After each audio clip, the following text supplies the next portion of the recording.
नमस्कार भक्तों, आप सभी का फिर से स्वागत है भगवत गीता के इस नए अध्याय में। दोस्तों, आज हम भगवत गीता का अध्याय 7 शुरू करने वाले हैं और आपको भगवत ज्ञान के बारे में पढ़कर सुनाएंगे।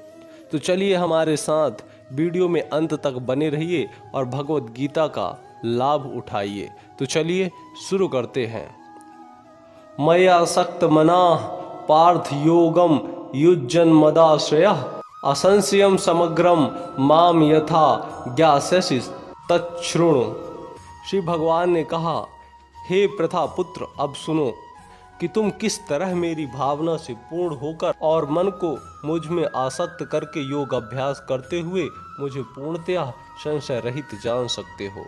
भगवत गीता के इस 7वें अध्याय में कृष्ण भावनामृत की प्रकृति का विशद वर्णन हुआ है। कृष्ण समस्त ऐश्वर्यों से पूर्ण है, वे इन्हें किस प्रकार प्रकट करते हैं इसका वर्णन इसमें हुआ है। इसके अतिरिक्त इस अध्याय में इसका भी वर्णन है कि 4 प्रकार के भाग्यशाली व्यक्ति कृष्ण के प्रति आसक्त होते हैं और 4 प्रकार के भाग्यहीन व्यक्ति कृष्ण की शरण में कभी नहीं जा पाते। प्रथम 6 अध्यायों में जीवात्मा को भौतिक आत्मा के रूप में वर्णित किया गया है, जो विभिन्न प्रकार के योगों द्वारा आत्म साक्षात्कार को प्राप्त हो सकता है। 6ठे अध्याय के अंत में यह स्पष्ट कहा गया है कि मन को कृष्ण पर एकाग्र करना, या दूसरे शब्दों में कृष्ण भावनामृत ही सर्वोच्च योग है। मन को कृष्ण पर एकाग्र करने से ही मनुष्य परम सत्य को पूर्णतया जान सकता है, अन्यथा नहीं। निर्विशेष ब्रह्म ज्योति या अंतर्मय परमात्मा की अनुभूति परम सत्य का पूर्ण ज्ञान नहीं है, क्योंकि यह आंशिक होती है। कृष्ण ही पूर्ण तथा वैज्ञानिक ज्ञान है और कृष्ण भावनामृत में ही मनुष्य को सारी अनुभूति होती है। पूर्ण कृष्ण भावनामृत में मनुष्य जान पाता है कि कृष्ण ही निस्संदेह परम ज्ञान है। विभिन्न प्रकार के योग तो कृष्ण भावनामृत के मार्ग के सोपान सदृश हैं। जो व्यक्ति कृष्ण भावनामृत ग्रहण करता है वह स्वतः ब्रह्म ज्योति तथा परमात्मा के विषय में पूरी तरह जान लेता है। कृष्ण भावनामृत योग का अभ्यास करके मनुष्य सभी वस्तुओं को यथा परम सत्य जीवात्माएं, प्रकृति तथा साज सामग्री समेत उनके प्राकट्य को पूरी तरह जान सकता है। अतः मनुष्य को चाहिए कि 6ठे अध्याय के अंतिम श्लोक के अनुसार योग का अभ्यास करे। परमेश्वर कृष्ण पर ध्यान की एकाग्रता को नवधा भक्ति के द्वारा संभव बनाया जाता है, जिसमें श्रवणम अग्रणी एवं सबसे महत्वपूर्ण है। अतः भगवान अर्जुन से कहते हैं, तच्छृणु अर्थात मुझसे सुनो, कृष्ण से बढ़कर कोई प्रमाण नहीं है। अतः उनसे सुनने का जिसे सौभाग्य प्राप्त होता है वह पूर्णतया कृष्ण भावना भावित हो जाता है। अतः मनुष्य को या तो साक्षात कृष्ण से या कृष्ण के शुद्ध भक्त से सीखना चाहिए। परम सत्य श्री भगवान कृष्ण को जानने की विधि का वर्णन श्रीमद् भागवत गीता के प्रथम स्कंध के 2वें अध्याय में इस प्रकार हुआ है।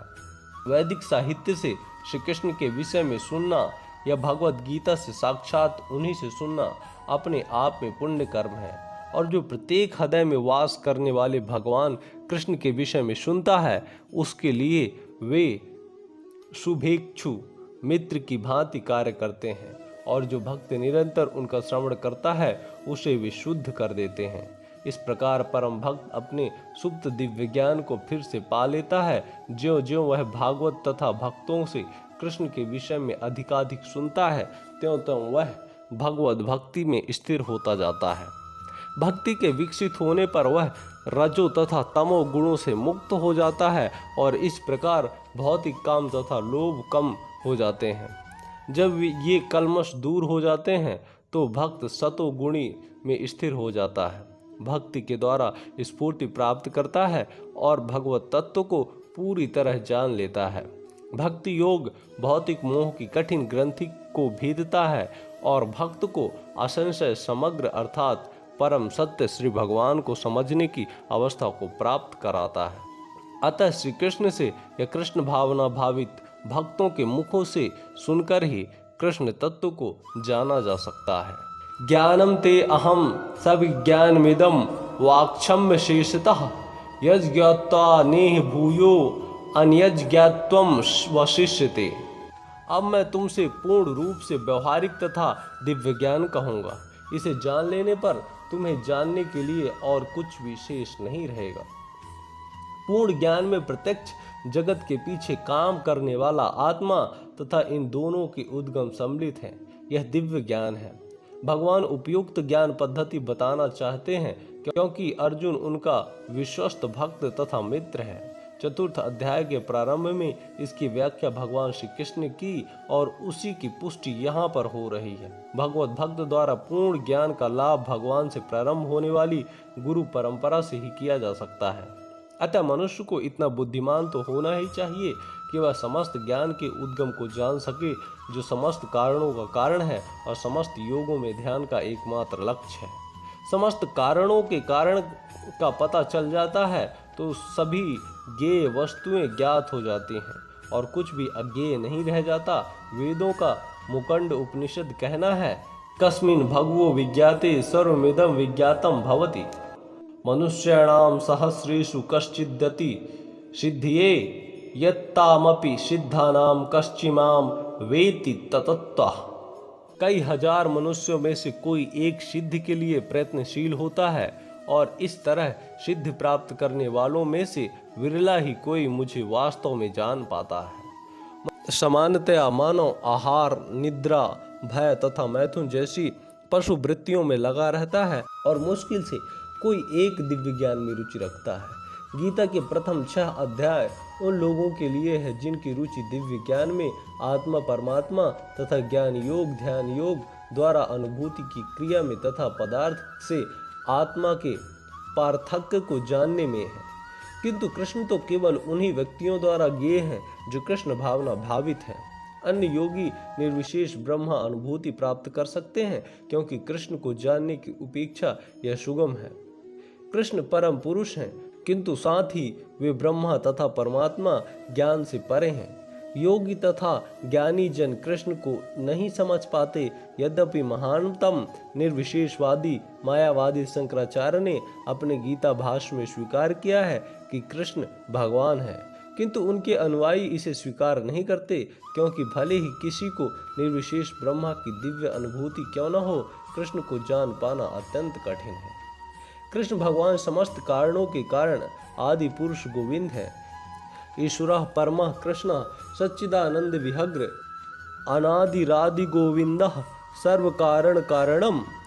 अभक्तों के लिए उन्हें जान पाना अत्यंत कठिन है। यद्यपि भक्तगण यह घोषित करते हैं कि भक्ति का मार्ग सुगम है, किंतु वे इस पर चलते नहीं। यदि भक्ति मार्ग इतना सुगम है जितना अभक्तगण कहते हैं, तो फिर वे कठिन मार्ग को क्यों ग्रहण करते हैं?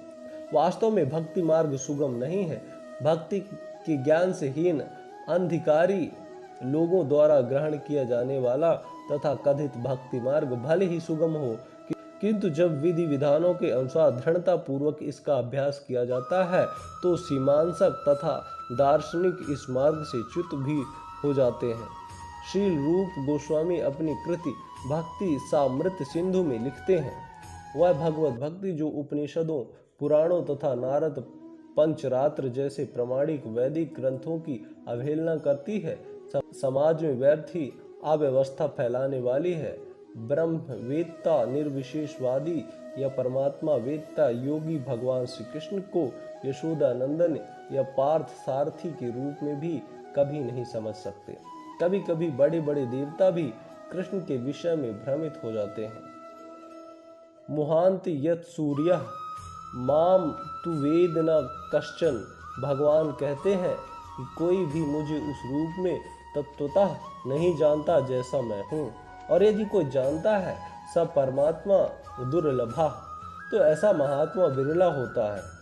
अतः भगवान की भक्ति किए बिना कोई भगवान को तत्वतः नहीं जान पाता, भले ही वह महान विद्वान या दार्शनिक क्यों न हो।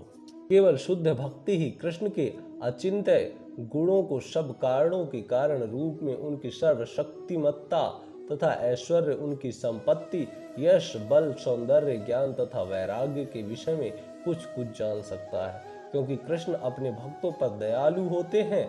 ब्रह्म साक्षात्कार की वे पराकाष्ठा हैं और केवल भक्तगण ही उन्हें तत्वत्व जान सकते हैं।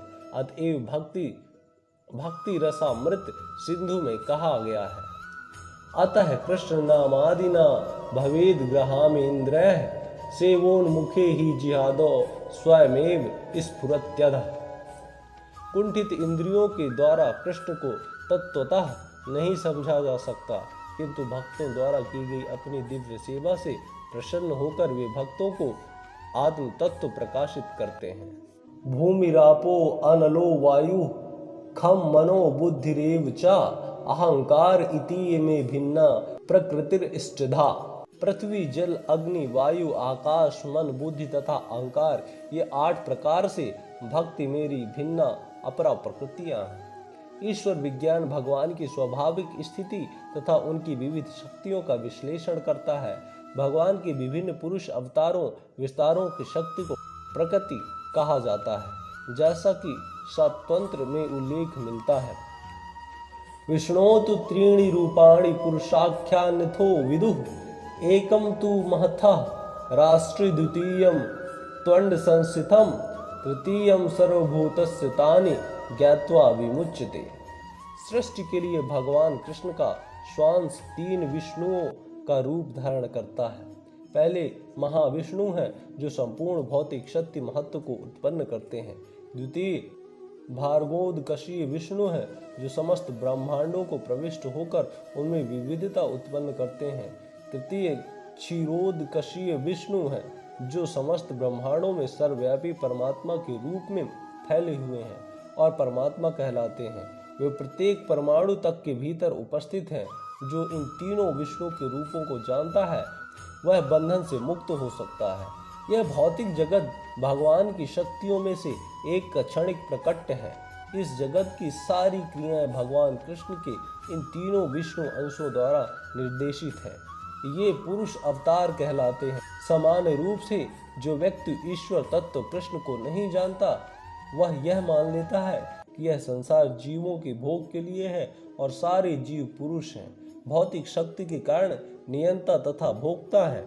भगवत गीता के अनुसार यह नास्तिक निष्कर्म झूठा है। श्रीमद् भागवत में इसकी पुष्टि होती है। भगवान की पृथक पृथक शक्तियां इस भौतिक जगत की घटक हैं। यहाँ तक कि निर्विशेषवादियों का चरम लक्ष्य ब्रह्म ज्योति भी एक आध्यात्मिक शक्ति है। ब्रह्म ज्योति में वैसी भिन्नताएं नहीं जैसे कि वैकुंठ लोकों में है। फिर भी निशेषवादी इस ब्रह्म ज्योति को चरम शाश्वत लक्ष्य स्वीकार करते हैं। परमात्मा की अभिव्यक्ति भी क्षीरोदकशायी विष्णु का एक क्षणिक सर्वव्यापी पक्ष है। आध्यात्मिक जगत में परमात्मा की अभिव्यक्ति शाश्वत नहीं होती, अतः यथार्थ परम सत्य तो श्री भगवान कृष्ण है।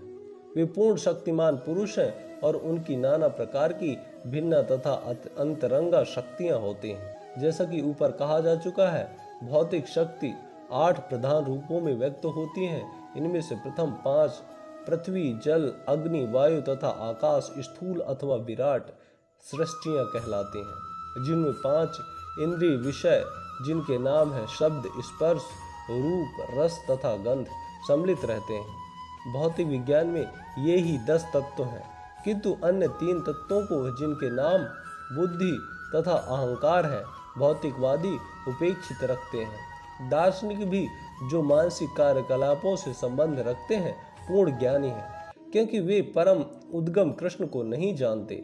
मिथ्या अहंकार मैं हूँ तथा यह मेरा है जो कि संसार का मूल कारण है। इसमें विषय भोग की 10 इंद्रियों का समावेश है। बुद्धि महत्व नामक समग्र भौतिक सृष्टि की सूचक है। अतः भगवान की 8 विभिन्न शक्तियों से जगत के 24 तत्व प्रकट होते हैं, जो नास्तिक सांख्य दर्शन के विषय है। यह मूलतः कृष्ण की शक्तियों की उपशाखाएं हैं और उनसे भिन्न है, किंतु नास्तिक सांख्य दार्शनिक अल्प ज्ञान के कारण यह नहीं जान पाते कि कृष्ण समस्त कारणों के कारण है। जैसा कि भगवत गीता में कहा गया है, सांख्य दर्शन की विवेचना का विषय कृष्ण की बहिरंगा शक्ति का प्राक्यता है। दोस्तों, हम अध्याय 7 के इस भाग को यहीं पे समापित करेंगे और इसको आगे लेकर जाएंगे कल। तब तक के लिए आप अपना ध्यान रखिए और प्रेम से कहिए जय श्री कृष्णा, जय श्री राधे।